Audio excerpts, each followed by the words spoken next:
दोस्तों, आपका हमारे इस YouTube चैनल पर स्वागत है। आज हम आपको सुनाने जा रहे हैं पांच पापी की कहानी। पांच पापी। शाम ढल रही थी। आसमान पूरा काला पड़ चुका था, जैसे किसी ने काले रंग की शीशी उड़ेल दी हो। शायद बारिश आने को बेकरार है। घिरा हुआ आसमान और ठंडी हवाएं रेशमा को बेहद पसंद थी। बारिश रेशमा के बदन में एक अजीब सी सिहरन पैदा करती थी। रेशमा आईने के सामने पिछले आधे घंटे से बंद संवर रही थी, सजने की रिहर्सल कर रही थी। 3 बार तो साड़ियाँ चेंज कर चुकी थी। रेशमा को साज श्रृंगार का बहुत शौक था। आज उसे मिसिस कपूर की बेटी की शादी में जाना था। रेशमा कॉलेज की अध्यापक थी, मगर दिखती कॉलेज स्टूडेंट जैसी। वो हमेशा खूबसूरत दिखना और खूबसूरत रहना चाहती थी। रेशमा अब तैयार होकर रवाना ही हो रही थी। उसकी नजर अखबार पर पड़ी। उसमें कोई भैरव चौक की खबर थी। लिखा था कि भैरव चौक नाम के एक छोटे से इलाके में बहुत सारी अजीबोगरीब घटनाएं घटी है। कितनी वारदातें हुई है, लूटमार, हत्या, अपहरण, बलात्कार, भूत प्रेत का साया, सभी घटनाएं वही तो घटी है। लोग वहां दिन के उजाले में भी जाने का साहस नहीं करते थे। यह खबर पढ़ते ही थोड़े समय पहले रेशमा का चमकता चेहरा फीका पड़ गया। उसके चेहरे पर मानो हल्का खौफ मंडरा रहा हो। थोड़ी देर वो खामोश होकर वही खड़ी रही, मानो ये खबर उसके मन में घर कर गई हो। रेशमा की खामोशी मिसिस कपूर के फोन ने तोड़ी। रेशमा ने फोन उठाया और बातें करते वहां से कार में निकल गई। रेशमा को शादी में पहुंचने की कोई दिक्कत नहीं आई। रेशमा ने गाड़ी से बाहर निकलने से पहले एक बार फिर अपना चेहरा निखार लिया था। रेशमा का स्वागत हंसते चेहरों ने किया, मगर कुछ चेहरे ऐसे भी थे जिसने रेशमा को बुरी नीयत से देखा। वो चेहरे थे कॉलेज के बदमाश और कॉलेज ट्रस्टी के बिगड़े हुए लड़के। कॉलेज उन लड़कों को पांच पापी बुलाती थी। लड़कियों को छेड़ना, लड़कियों के साथ बदतमीजी करना, लड़ना झगड़ना, वो सब उन पांचों का काम था। इसलिए कॉलेज उसे पांच पापी बुलाती थी। खैर, रेशमा भी उनकी हरकतों को भली भांति जानती थी, इसलिए उसको अनदेखा करके शादी में शामिल हो गई। नाच गाना, खाना पीना, गप्पे लड़ाने और विदाई में पता ही नहीं चला कि रात के 11 बज गए हैं। उसे घर पहुंचने में अभी उसे 2 घंटों का फासला तय करना था। रेशमा के पति जतिन का फोन आया। हेलो रेशमा, कहाँ हो? जतिन ने कहा, मैं शादी में आई थी पर बहुत देर हो गई है। बस मिसिस माथुर के साथ अब निकल ही रही हूँ। रेशमा ने बातें खत्म करके फोन रखा। रेशमा ने फटाफट से मिसिस कपूर को बाय किया और मिसिस माथुर को ढूंढने लगी, मगर पता चला कि मिसिस माथुर तो घर के लिए कब की रवाना हो चुकी है। रेशमा सोचने लगती है कि अब अकेली घर कैसे जाएगी। तभी अचानक से तेज बिजली कड़की। शायद थोड़े समय के बाद बारिश होने वाली है। उसने किसी की परवाह करे बिना वहां से अकेली निकल पड़ी, मगर वो पांच पापी रेशमा की हर हरकत पर नजर रखे हुए थे। रेशमा ने बस थोड़ा सा ही फासला तय किया था कि बारिश की बूंदाबांदी आने लगी। रेशमा मन ही मन सोच रही थी कि वो बारिश बंद होने का इंतजार करे या फिर आगे बढ़े। रेशमा को जल्द ही तय करना था उसे क्या करना है। उसने आगे बढ़ने का फैसला किया। रेशमा की कार थोड़ी आगे बढ़ी ही थी कि तेज बारिश शुरू हो गई। हमेशा रेशमा को सिरन देने वाली बारिश की बूंदें आज बाधा बन रही थी। रेशमा बारिश की बूंदोबारी को चीरती आगे बढ़ रही थी। रेशमा का आगे बढ़ने का फैसला सही था क्योंकि बारिश बंद हो चुकी थी। रेशमा हल्के मन से ड्राइव कर रही थी, मगर लगता है आज का दिन रेशमा के लिए सचमुच भारी था क्योंकि सामने ट्रैफिक जाम था। गाड़ियों की लंबी लाइन लगी थी। किसी से पूछा तो पता चला कि भारी बारिश के चलते आगे का रास्ता पूरा ब्लॉक हो चुका है। जब तक रास्ता साफ नहीं होगा तब तक ट्रैफिक जाम रहेगा और रास्ता साफ होने में सुबह भी हो सकती है। सुबह का नाम सुनते ही रेशमा की हवाइयां उड़ने लगी। तभी रेशमा देखती है कि कुछ गाड़ियां कच्ची सड़क की तरफ जा रही है।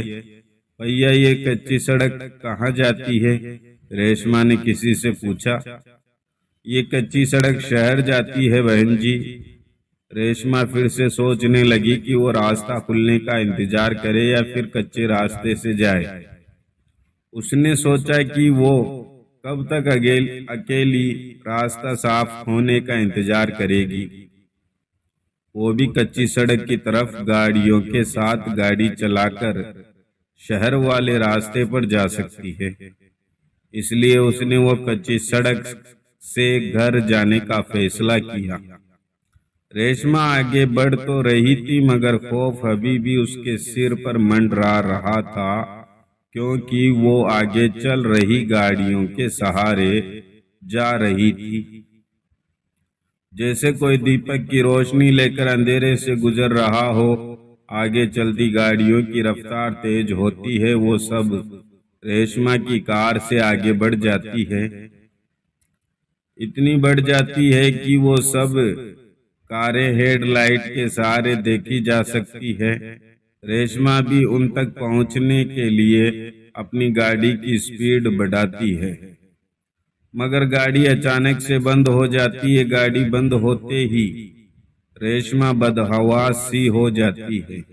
वो वहां अकेली थी, आगे पीछे कोई नहीं था। आगे जाती गाड़ियां एक के बाद एक आंखों से ओझल हो रही थी। रेशमा बेचैन सी होने लगी थी। धड़कनें तेज चल रही थी। उसके माथे से डर की बूंदें एक के बाद एक टपकने लगी थी। उसकी आंखों में खौफ साफ दिखाई दे रहा था। वो घबरा के जोर जोर से सांसें ले रही थी। उसने अपने पर्स से फोन निकाला और जतिन का नंबर डायल करने लगी, मगर वहां मोबाइल कनेक्शन के नाम पर कुछ नहीं था। वो इतना डर गई थी कि वो गाड़ी से बाहर निकलना भी नहीं चाहती थी। उसे कुछ सूझ नहीं रहा था, बस गाड़ी स्टार्ट करने में लगी थी। वो बार बार चाबी को दाएं बाएं घुमा रही थी, मगर नतीजा वही, गाड़ी स्टार्ट नहीं हो रही थी। अचानक से रेशमा की नजर उसके पर्स में जाती है और उसमें एक तावीज दिखता है। वो तावीज जो रेशमा की माँ ने आखिरी सांस लेते वक्त दिया था और कहा था कि ये तावीज बुरे वक्त में तुम्हारी हिफाजत करेगा। रेशमा ने तुरंत तावीज लिया और आंखें बंद करके फिर से गाड़ी स्टार्ट करने की कोशिश करने लगी। माँ का दिया तावीज काम कर गया था। गाड़ी एक झटके में स्टार्ट हो गई थी। रेशमा की तो जान में जान आई हो ऐसे राहत की सांस ली।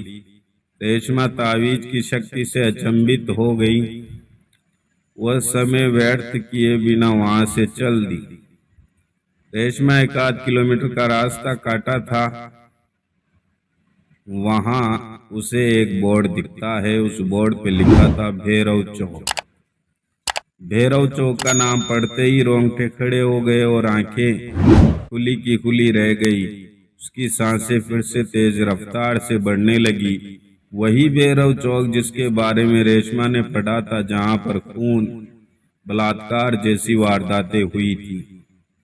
उसने फिर से तावीज को हाथ में थामा और एक पल के लिए आंखें बंद की, जैसे वो खुदा से दुआ मांग रही हो कि अब की बार गाड़ी बंद ना हो। मगर ये क्या, रेशमा की कार भैरव चौक के नाम के बोर्ड के ठीक सामने आकर रुक गई।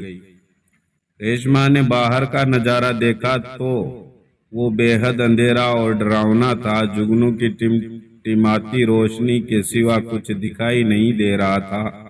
रेशमा ने फिर से तावीज उठाया और आंखें बंद करके खुदा का नाम लेती हुई गाड़ी स्टार्ट करने में जुट गई। गाड़ी की चाबी को दाएं बाएं घुमाते घुमाते उसकी उंगलियां थक गई थी, मगर अब की बार गाड़ी शुरू होने का नाम ही नहीं ले रही थी। एक दो बार फोन भी लगाया, मगर वहां भी उसे नाकामयाबी मिली। वो इतनी डरी हुई थी कि गाड़ी से बाहर निकलने में भी उसके पैर कांप रहे थे। तभी उसके सामने कुछ दिखा। सामने सफेद रंग की कुछ धुंधली धुंधली आकृति आ रही थी। रेशमा उसे देख दहल गई और बदन में कपकपी होने लगी। वो आकृति जैसे जैसे आगे आ रही थी वैसे वैसे एक आकृति से 3 आकृतियां हो गई थी। काले घने अंधेरे में सफेद रंग साफ साफ दिख रहा था। रेशमा उसे देखकर बस सोच रही थी, ये क्या आ रहा है। सफेद चादर ओढ़े कोई आदमी या फिर कोई भूत प्रेत। रेशमा के पसीने छूटने लगे थे। रेशमा ने जल्दी से गाड़ी के शीशे बंद है कि नहीं ये तसल्ली कर ली और वहां बैठे बैठे तावीज को थामे आंखें बंद करके खुदा का नाम लेने लगी। अब वो आकृतियां रेशमा की गाड़ी के आगे पीछे मंडराने लगी। सहमी हुई रेशमा जोर जोर सांसें लेकर हल्की सी कनकियों से देख रही थी। तभी किसी ने गाड़ी के शीशे पर जोरदार वार किया। रेशमा उस तरफ देखा। मालूम पड़ा कि वो गाड़ी के शीशे तोड़ने की कोशिश कर रहे थे।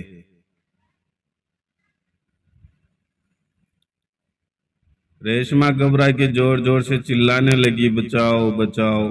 रेशमा चिल्लाती रही और वे शीशे पर वार करते रहे और एक शीशा तोड़ दिया। शीशे टूटते ही रेशमा को कहीं से मदद मिल जाए इसलिए वो जोर से चिल्लाने लगी, बचाओ, कोई मुझे बचाओ। किसी ने गाड़ी का दरवाजा खोल दिया और रेशमा का हाथ पकड़ के गाड़ी से एक झटके में बाहर फेंक दिया। रेशमा गाड़ी से बाहर गिरकर एक पत्थर से आ टकराई। रेशमा मानो अधमरी सी हो गई थी। उसने हिम्मत जुटाई और वहां से उठ खड़ी हो गई तो उसने देखा कि वहां 3 सफेद चादर ओढ़े 3 शख्स थे। वो तीनों के चेहरे काले, दहशत भरे और भयानक थे और सब हाथ में चाकू लेकर खड़े थे। रेशमा समझ गई कि ये सब लुटेरे हैं और बिना कुछ बोले रेशमा सोने चांदी के जेवर निकालने लगी। ये सब ले लो मगर मुझे जाने दो, रेशमा ने बिलखते हुए उन लुटेरों से कहा। एक लुटेरे ने तुरंत रेशमा के हाथों से सब जेवर छीन लिए। रेशमा अभी भी बिलख बिलख कर बस रोए जा रही थी। ये सब तो हम लेंगे ही मगर इतनी लूट काफी नहीं हमारे लिए, एक लुटेरे ने रेशमा के ऊपर हवस भरी नजर डालते हुए कहा। रेशमा लुटेरों का इरादा समझ गई थी और एक सांस लेकर वहां से भागी। वो तीनों भी रेशमा के पीछे भागे मगर सहमी हुई रेशमा कहां तक भाग पाती। उन तीनों भेड़ियों ने आखिरकार रेशमा को पकड़ ही लिया। बचाओ बचाओ, रेशमा पूरी ताकत से चिल्लाई। यहाँ तुम्हें बचाने वाला कोई नहीं आएगा, चिल्लाओ जितना चिल्लाना हो, एक लुटेरे ने हंसते हुए कहा। तभी एक लुटेरे पर पीछे से तेज वार होता है। वो लुटेरा वहीं ढेर हो जाता है। रेशमा को एक आशा की किरण दिखाई देती है। वो दोनों लुटेरे पीछे देखते हैं कि ये वार किसने किया। रेशमा भी उस तरफ देखती जहां से वार हुआ था। वहां वो कॉलेज के 5 स्टूडेंट होते हैं जिसे कॉलेज 5 पापी कह के बुलाती थी। वो 5 स्टूडेंट बच्चे 2 लुटेरे पर झपटते हैं, उन्हें मार मार के बेहोश कर देते हैं। रेशमा वहां सहमी खड़ी आंखों से आंसू बरसाती बस देखती रही थी और सोच रही थी कि जिस 5 पापी को बुरा और गलत समझ रही थी, वही लोग आज रेशमा को बुरे हादसे से बचा रहे थे। मैडम, हम बुरे हैं मगर इज्जत सबकी करते हैं, आप बेफिक्र होकर जाइए। ये बंटी आपको सुरक्षित घर तक छोड़ देगा और हम इन लुटेरों को पुलिस के हवाले कर देंगे। इन लोगों ने भूत प्रेत के नाम पर बहुत लूट मचा रखी थी, अब पुलिस इन्हें मजा चखाएगी। एक स्टूडेंट ने कहा, मुझे माफ कर देना, मैं तुम लोगों को गलत समझ रही थी, मगर तुम से आगे रेशमा के मुंह से एक शब्द भी नहीं निकल पाया। रेशमा के आंसू ही थे जो सारी बातें बयां कर रहे थे। रेशमा वहां से सुरक्षित होकर घर गई। दोस्तों, आपको हमारी कहानी पसंद आई हो तो इसे लाइक करें, शेयर करें और हमारे चैनल को सब्सक्राइब करें और बेल आइकन को जरूर दबाएं ताकि लेटेस्ट कहानियों की नोटिफिकेशन आपको मिल जाए।